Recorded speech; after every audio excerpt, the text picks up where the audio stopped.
God will gift you with a daughter, unlike any other. She will fulfill Isaiah's prophecy. Mary is a great biblical saga.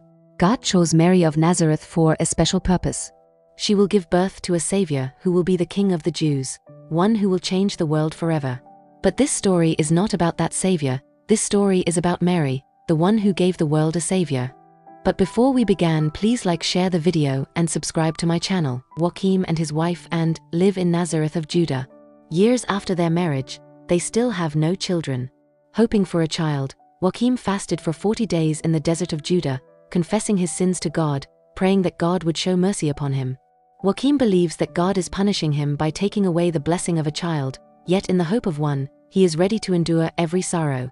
Then one day, when his hope was about to scatter in the burning sand, suddenly something happened that had never happened to Joachim before. In the silent desert, he heard something, he saw something. It was the angel Gabriel, who told him that God would grant him a daughter, through whom the prophecy of Isaiah would be fulfilled, but in return he would have to make a promise, that when the time comes, he must dedicate his daughter to the temple of Judea in service to God. Today in the desert, what Joachim saw was supernatural, and it wasn't any mirage or trick of the eyes. He trusts what he saw. Joachim happily returned home, telling his wife and that their prayers have been answered. A year after this event, they were blessed with a daughter, and they named her Mary. This is that time when Asia Minor is under Roman emperor's control. The vassal state of Judah has been handed over to Herod under the patronage of Caesar Augustus. King Herod is becoming increasingly eccentric with the intoxication of power along with his advancing age. He likes flattery, doesn't tolerate even the slightest whisper of rebellion. He is a Jew and, so to speak, the king of the Jews. His loyalty is only to the Roman Emperor Caesar Augustus. To deal with the people's anger and unrest, he devised a trick, presented a rattle to the people of Jerusalem. He began the restoration of Jehovah's second temple in the city, thought that with the power of faith he would suppress the people's discontent. But here, nothing like that is happening at all. The prophecies of the old prophets are creating rumblings of rebellion. The chief priest Aristobulus is accused of spreading rumors from his synagogue about the coming of a Messiah. Aristobulus' disciples are raising the voice of rebellion against King Herod near the construction site. Aristobulus is Herod's brother-in-law, yet on charges of conspiracy, Herod had Aristobulus killed.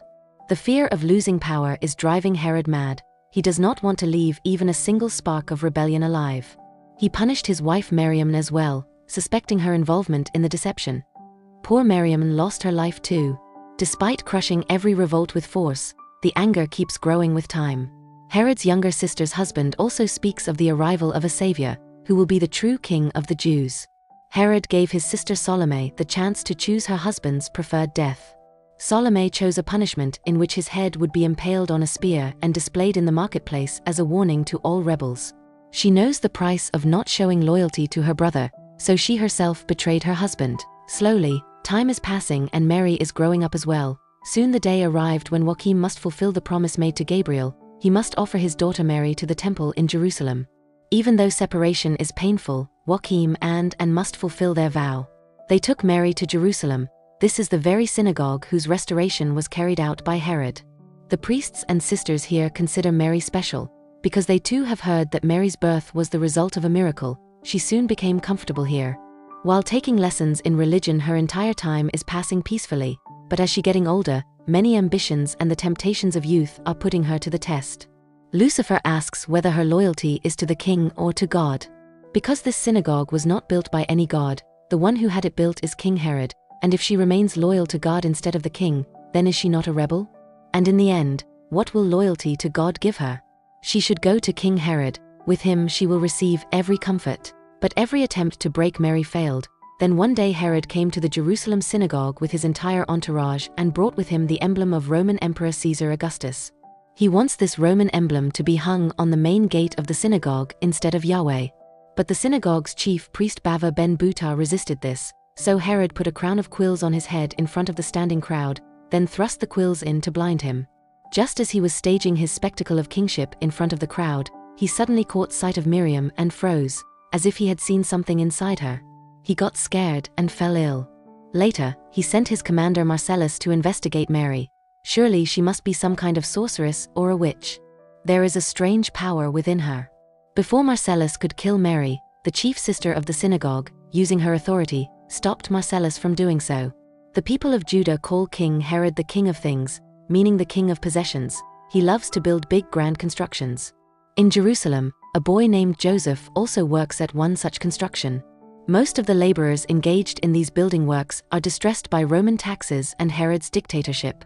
Now in Judah, groups of small-time rebels are starting to form, all placing their faith in the arrival of some savior, who will uproot and destroy the Roman power from the roots. But Joseph is different from the others. He only believes in what he can see with his own eyes. He doesn't like philosophies. One day, while he was hunting birds along the riverbank, Gabriel told him to go a little further down the river, where he would find better prey.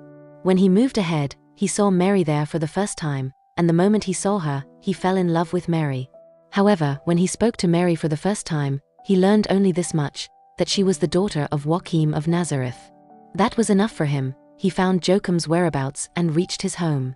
He asked Joachim for the hand of his daughter Mary, but this could not be. A girl entrusted to the synagogue is dedicated to Yahweh. But when Joseph mentioned his first meeting with Mary and spoke of the angel Gabriel, Joachim agreed, thinking that perhaps this was the will of God. Soon Joseph and Mary were engaged. However, for Mary and Joseph, this happiness was only the beginning of the coming calamity. Herod's general Marcellus always keeps his eye on Mary. He watches her every single activity. One night Mary had a dream, which was just like reality. She saw that the angel Gabriel was telling her that she would carry forward the lineage of David's house. She would become pregnant and God would grant her a son, whose name should be Jesus. Mary hasn't been married yet by now. How can she conceive? And yet it happened just as she saw in the dream. Soon the news of her pregnancy spread in the synagogue. For a sister to be pregnant is a great shame for the synagogue. The chief priest Ben Butar expelled her from the synagogue. Then when she returned home, her mother and sent her to her younger sister Elizabeth and instructed that she stay there until the child is born. If the news of her pregnancy comes out, people will stone her to death. On the other hand, people's trust in Herod began to decline. To take revenge on the public, he announced a census in Judah, for which an additional tax would be collected. The news of Mary's pregnancy became a hot topic of gossip among the people. When Joseph learned that Mary was pregnant, he was shattered from within. Mary's father Joachim was also broken by this news, but his love for his daughter forced him to accept every explanation Mary gave. Even after his unwed daughter became pregnant, he did not abandon her. When one night Joseph came to Mary's house searching for her, Joachim did not allow him to meet Mary, fearing that he might create a scene. But that was not the case. When people in the marketplace surrounded Mary to stone her, Joseph defended her. He tells Mary that his love has not diminished and that he will love her child as his own. Soon, the two were married, but the trouble had only just begun. A neighbor informed on Mary's father Joachim. He told Marcellus that Joachim supported the rebels, and Marcellus was already after Mary. How could he miss such an opportunity? He raided Mary's house, but by then they had already sensed what was coming. They all left Nazareth, but on the way Mary's father was killed in an attack by bandits. On top of that, news arrived that Marcellus was pursuing them with a detachment, so Joseph and Mary changed their route and went to Bethlehem. Just then, in Jerusalem, an envoy came to meet King Herod.